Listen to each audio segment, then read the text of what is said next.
America के साथ हालिया व्यापार समझौतों की तुलना करें तो सवाल उठता है कि क्या बांग्लादेश को इंडिया से बेहतर डील मिली है।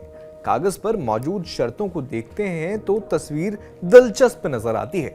सबसे पहले स्टेटस की बात करें तो भारत के साथ अमेरिका का समझौता अभी अंतरिम है, इंटरिम है और औपचारिक साइनिंग बाकी है, जबकि बांग्लादेश ने 9 फरवरी को समझौते पर हस्ताक्षर कर दिए हैं। यानी बांग्लादेश का समझौता फिलहाल ज्यादा औपचारिक और स्पष्ट स्थिति में है। अब सवाल यह है कि टैरिफ में किसे ज्यादा राहत है।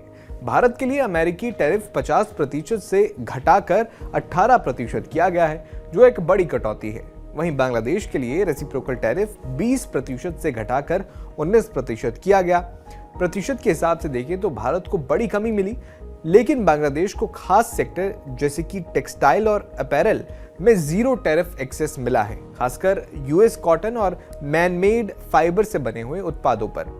टेक्सटाइल निर्यात आधारित अर्थव्यवस्था होने के कारण ये छूट बांग्लादेश के लिए रणनीतिक रूप से काफी फायदेमंद मानी जा रही है।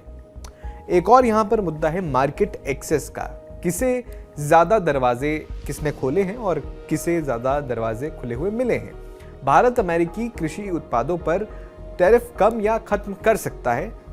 जो फाइनल डिटेल है वो जब समझौता होगा तब सामने आएगी। दूसरी ओर बांग्लादेश ने अमेरिकी कृषि उत्पादों जैसे बीफ, पोल्ट्री, डेयरी और इन सभी आइटम्स को गैर भेदभावपूर्ण या प्रेफरेंशियल मार्केट एक्सेस देने का वादा किया है। यहाँ दोनों देशों ने अमेरिकी बाजार के लिए रास्ते खोले हैं, लेकिन बांग्लादेश ने खासतौर पर कृषि और मांस उत्पादों में ज्यादा स्पष्ट प्रतिबद्धता दिखाई है।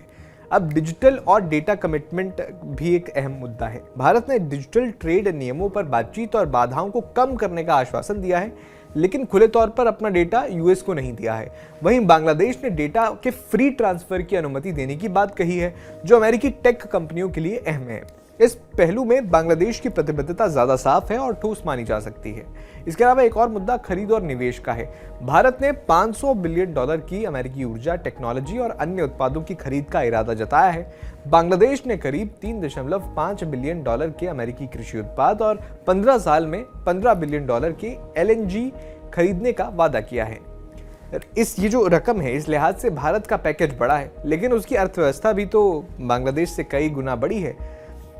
अगर अनुपातिक तुलना करें तो बांग्लादेश का कमिटमेंट उसकी अर्थव्यवस्था के आकार के हिसाब से काफी बड़ा है।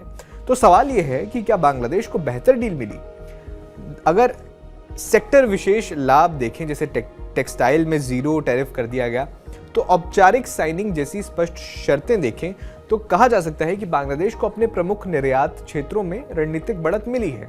लेकिन अगर बांग्लादेश बिना शर्त या जो सख्त शर्तें हैं और मजबूत डेटा सुरक्षा कानून के डेटा का फ्री ट्रांसफर दे देता है अमेरिका को, तो ये लंबे समय में उसके लिए जोखिम भरा हो सकता है।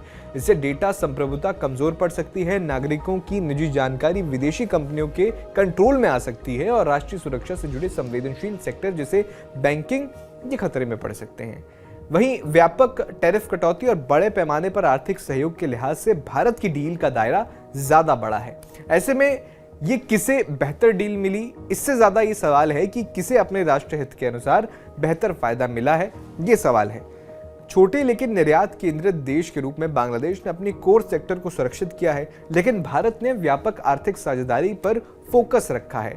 यानी तुलना सीधी नहीं है, बल्कि रणनीतिक आधार पर है और दोनों देशों ने अपने अपने हित साधने की कोशिश की है। आपको क्या लगता है? कमेंट बॉक्स में जरूर बताएं।